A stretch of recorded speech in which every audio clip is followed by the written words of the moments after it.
asalaamaaleykum suñu mbokk internet yi ñu ngi leen di bu baax a baax leen ziar di leen wax ni dalee na jàmm seen chaîne Dakar People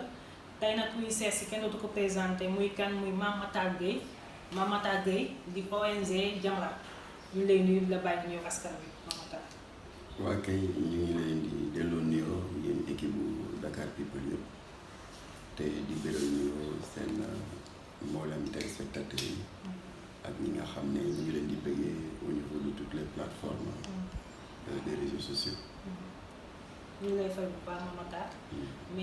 mais balaa ñoo tàmbali ci question bi dañoo bëggoon laaj ba xam ci wàllu ci mbirum Jamra Jamra fu mu jógee itam lan mooy Jamra itam. waa Jamra day mooy yebone à l'origine benn ASC la mooy yooyu xale yi di wax association sportive et culturelle. comme ni ma amee ASC Xandaalu ASC Mboti Pom ñaari tali dañ daan def chaque fois bu vacances jotee boobu Abdou Latif fa ñuy jàngee lycée man maa ngi woon lycée de la Fosse ñuy def ay journée culturelle ci école yi di waxtaanee jaar-jaaru jàmbaar yi nga xam ne ñoo marqué honoré suñu histoire Lat Dior Ngoné Latyr Diop Njaajaan Njaay Aline Sitoé Diatta et cetera. Alors léegi nag au début des années 80 dëkk bi commencé nag am benn fléau bu tàmbali woon di indi loraange ci xale yi mu di mbirum cinéma drogue bi alors nag mujj gi nag ñu créé benn journal bu tuddee Jamra ndax ñu bari dañ defe ne Jamra dafa judd rek nekk organisation waaye journal la woon danaa la ko yónnee en PC nga mën ko baaxee téléspectateur Dakar People. Alors journal boobu ñu ko daan jaayee 500 francs format magazine la woon avec comme sous-titre donc Jamra mooy gros titre bi si suuf ñu def la revue sénégalaise des dossiers sociaux. Alors en réalité chaque mois dafay am un dossier social bu ñu daan jël toj ko faram-fàcce ko évidemment suñu premier dossier moo doon mbirum drogue bi interroger si ay psychologue interroger tamit des drogués repentis naka la ñuy dundee seen repentance bi ak jafe-jafe yi ñu amoon ba ñu daan drogué après nag beneen mois ñu jël la prostitution interroger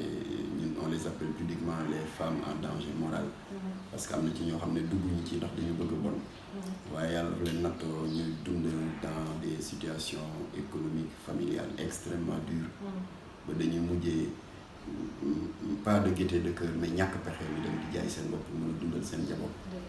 ñu defati enquête beneen mois ñu def enquête sur les enfants de la rue communément appelés talibés et cetera et cetera. Alors numéro bi déclenché lépp nag ba mujj gi ñu sóobu ci xeex contre les contre-valeurs mooy en 85 franc-maçon yi jóg bëgg lëmbee dëkk bi mais am na étape bu ma sote mooy ba journal bi taxawee nga xam ne association la ñu woon avant d'être journal après nag jóge journal nekk ONG on avait un problème de dénomination alors maam suñu bàyyi bu ñuy wax Alaaji Abbas Gueye yàlla na ko yàlla yërëm bu wax ni que comme que da ngeen jóg pour xeex yu bon yi te comme que ñu ngi nekk ci période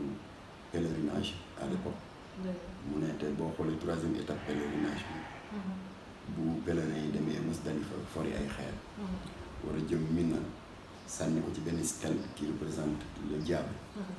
alors am na yu ñuy jàng ci xeer bi sànni ko ci stèle bi di musul ci seytaane pour perpétuer combat métti bi nga xam ne suñu maam Ibrahima jàmmaarloo woon na ko ak Iblis bi nga xam ne daf ko bëggoon a bloqué pour mu bañ a eggali sa mission divine waaye yàlla dimbali na ko ba maam Ibrahima mu ji am le dessus alors loolu tax na ci troisième étape pèlerinage yi pour perpétuer cet acte saa wu ñu eggee ba foofu rek pèlerin yi sànni xeer à cette stèle di musul seytaane alors Abbas suñu papa Abbas ne comme nag yéen yu bon yi parce que Iblis nekkatul fii en forme humaine waaye dafa nekk ay influence ci jikko doomu aadama yi muy kañaan muy soxor muy yu bon en fait contre-valeurs yi mu ne comme que yooyu ngeen di xeex alors mu ne je pense que il serait plus indiqué seen kuréel bi ngeen tuddee ko Jamra donc voilà commencé partir donc bi mu nekkee journal chaque mois ñu attaqué benn thème alors ba 85 nag foofu la Jamra disons subir un très grand choc moo tax ñu daal di yokk jéego yi gën a am xadar ci xeex bi alors benn franc-maçon soxla ñuy tudd turam ambassadeur Abdou Diouf loolu par pudeur duñ tudd turam ndax géneen àdduna léegi il a ses enfants sa femme qui sont ici doon def benn conférence fa li rôle de Ouakam mais nag xam nga ñoom seen i mbir rek il ne se développe pas directement dañ ko enrobé woon d'un thème assez disons anonyme masalan la jeunesse sénégalaise face à son avenir alors ba ñu ñëwee dañ ko kumpa déglu ko alors daanaka dafa confirmer suñu crainte ndax mu ngi leen di naan waaw yéen jeunes yi fekk mu ngi fees dell ndax loolu dafa jege université Dakar yéen jeunes yi wax dëgg yàlla vous avez de la créativité vous êtes entrepreneur et cetera waaye le véritable handicap de la jeunesse sénégalaise mooy tarixa yi dañu leen endoctriner ba lu ñu wax rek nga naan maa ngi xaar ndigalu sëriñ bi lii sëriñ bi laa maa ngi sàkku ñaan ci sëriñ bi nee na loolu moo leen tardel et cetera ak yeneen yoo xam ne il faut toute une émission pour développer ko alors ci la ñuy jóg nag ñun weer ko d'abord sur place yi Latif jëlee parole ça a créé un grand scandale waa ji ne ko nag yi ngay wax c'est des propos maçonniques parce que tout le monde sait que loge bi la ngemb di le Grand Orient de France c'est la loge maçonnique la plus islamophobe d'Europe alors conférence ba tas y avait des empoignades gendarmerie dugg boobu ñu ngi toll si dugg suñu diggu doole di xeex ak ñoom conférence ba yàqu alors lendemain nag waa ji porté plainte Latif et Jamra pour diffamation et injure publique alors ci gàttal tribunal kenn xaju fa keroog waaye fekkoon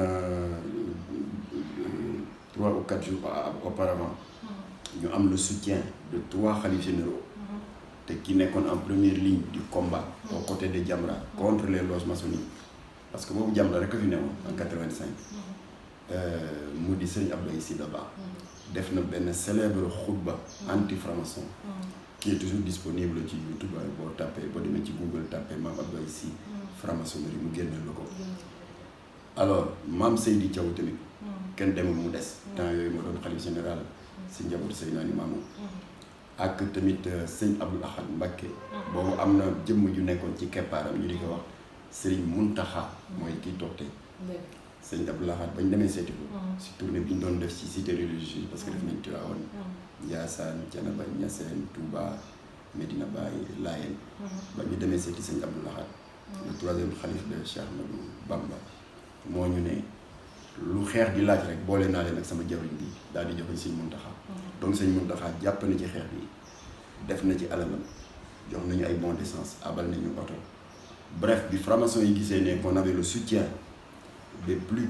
grandes familles religieuses le jour même du procès avocat franc-maçon bi ñu porte plainte daal di ñëw déyanteeg président tribunal bi ne dafay retirer plainte bi pour convenance personnelle mu nekk ndam lu rëy non pas de Jamra mais de toute la oumma islamique alors loolu nag moo taxoon nag ñu gën a confirmer quand le journal s'est transformé en ONG notre appellation Jamra di xeex contre tout ce qui est contre-valeur donc exemple ngoog ci ay contre-valeur ñu am suñu gëm-gëm am suñu diine une idéologie athée non pas athée sax mais anti islamophobe ñëw bëgg a xajamal liggéey bu rafet bi fi Cheikh Ahmadou Bamba Baye Seydi Hadji Malick Sy Cheikh Al Khalifa Baye Ibrahima Niass ak Baye Laye yàlla dimbali ñu ba ñu am ci ndam avec l'aide des familles religieuses waaye nag xeex bi dafa continuer ci wàllu drogue continuer tamit ci yàq xale yi tout récemment gis ngeen Jakarta bi ak tamit les séries les dérives audiovisuelles ce n'est plus que la peine qu'on revienne là-dessus waaye fekk ngeen fi coow li waaye nag Jamra dafa dem ba léegi nag askan wi di ñuy solliciter ci yeneen par exemple état léeg-léeg état tooñ une corporation je prends le cas des anciens combattants de la guerre du Golfe ñu ñëw sàkku si Jamra ñu def médiation parce que Nations Unies daf fi yónni ay ndàmpaay ñu détourné ko alors léeg-léeg état tas société te amul plan social comme Sotrac yàlla dimbali ñu Jamra daal def alliance à d'autres personnes qui avaient offert leurs bons offices ku si mel ni le vice-président de l'Assemblée nationale Iba Der Thiam ku ci mel ni soxna Fatou Sow Sarr bu IFAN à l'unité ñu boole suñu doole jàppanteeg état ba foqati 5 milliards sur les 9 yi leen état bi amel donc léegi nos actions sont multiples. Jamra est sollicité sur beaucoup de fronts. Ñu ngi def lu ñu mën. Alors donc pour répondre à votre question, voilà un peu taxawaayu Jamra au plan national et international. am na solo Mame Matar.